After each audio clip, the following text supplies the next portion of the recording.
حضور نے یہاں تک فرمایا کہ جو شخص قرآن پڑھتا ہے اس کے لہجے میں لکنت کی وجہ سے یا عجمی ہونے کی وجہ سے وہ اٹکتا ہے اور اس کا لہجہ ٹوٹتا ہے، تو میرے حضور نے فرمایا اللہ اس کو دوہرا ثواب عطا کرتا ہے، ایک قرآن پڑھنے کا ثواب اور ایک اس کو اٹکنے سے جو تکلیف ہوتی ہے، تو فرمایا اللہ اس کا بھی اس کو ثواب عطا کرتا ہے۔ اور فرمایا یہ وہ پاکیزہ کتاب ہے کہ اگر تمہارا رب سے باتیں کرنے کو جی چاہے تو قرآن کھول کے بیٹھ جاؤ، یہ رب سے ہم کلام ہونا ہے، یہ اپنے رب سے گفتگو کرنی ہے۔ میرے حضور نے فرمایا کہ قرآن اللہ کی وہ لٹکتی ہوئی رسی ہے جس کا ایک سرا تمہارے ہاتھ میں ہے، دوسرا سرا تمہارے رب کے ہاتھ میں۔ تو خوش نصیب ہیں وہ لوگ جو اس کتاب کے ساتھ جڑ جاتے ہیں اور وہ دھرتی، وہ مقام، وہ جگہیں فیروز بخت ہیں کہ جہاں قرآن مجید کی تلاوت ہوتی ہے۔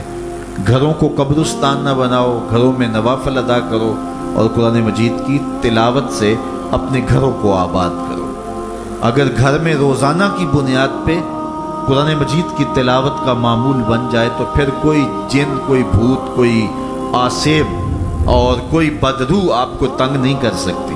جہاں قرآن کی تلاوت تسلسل کے ساتھ ہوتی ہوگی وہاں جن نہیں ہوگا، وہاں ٹونے نہیں ہوں گے، وہاں جادو نہیں ہوگا، وہاں سایہ نہیں ہوگا، وہاں رحمت الہی کا سائبان تان دیا جائے گا۔ جہاں قرآن پڑھا جائے وہاں نزول باران ہوتا ہے، رحمتوں کی برسات ہوتی ہے۔ اور پھر اگر یہ جگہ اللہ کا گھر ہو، مسجد ہو، تو پھر تو دوہری برکت ہو جائے گی نا۔ وہ میاں صاحب نے کہا تھا نا کہ دودھ اندر جے کھنڈ رلائیے تے مزہ ہو جاوے دونا، کہ دودھ خود بھی میٹھا ہوتا ہے تو اس کے اندر اگر چینی بھی شامل کر لی جائے۔ یہ روشنیوں کا منبع ہے، یہ مصدر ہے اجالوں کا۔ اس کتاب سے اتنی روشنیاں پھوٹتی ہیں کہ زندگی کے سارے اندھیرے ختم کیے جا سکتے ہیں۔ یہ طمانیت قلب کا سبب بھی ہے، یہ روح کے اجالوں کا سبب بھی ہے، یہ کتاب زندگی ہے، کتاب حیات ہے۔ اس کے بتائے ہوئے اصولوں کے مطابق اگر زندگی بسر کریں گے تو یہ زندگی بھی خوبصورت ہوگی، اور اس زندگی کے بعد ایک اور شروع ہونے والی زندگی ہے، وہ زندگی بھی خوبصورت ہوگی۔ قرآن قبر میں چراغاں کرے گا، قبر میں روشنیاں دے گا، قبر میں اجالا کرے گا۔ اس کتاب کے اندر ایسے ایسے شفا کے نسخے رکھے گئے ہیں کہ ہماری زندگی کے روز مرہ مسائل کا حل ہے۔ مثال کے طور پہ آج کل ہر بندہ معاشی طور پہ پریشان ہے، تو سورہ واقعہ صرف 3 رکوعوں پر مشتمل ہے۔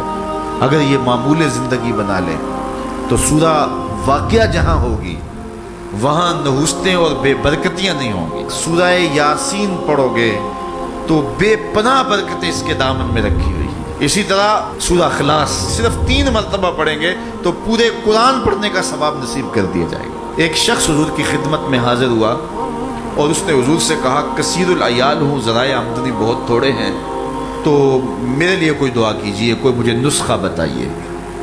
تو آقا کریم نے اس کو جو نسخہ بتایا سنو۔ فرمایا جب گھر جائے تو گھر والوں کو السلام علیکم کہہ دیا کرو۔ یہ کتنا سوکھا نسخہ ہے اور کتنا اچھا وظیفہ ہے، گھر والے بھی خوش، اللہ رسول بھی خوش۔ اس کے بعد ایک مرتبہ سورہ اخلاص پڑھ لیا کرو۔ غربت توڑ نسخہ، جب بھی گھر جاؤ السلام علیکم، اس کے بعد ایک مرتبہ سورہ اخلاص۔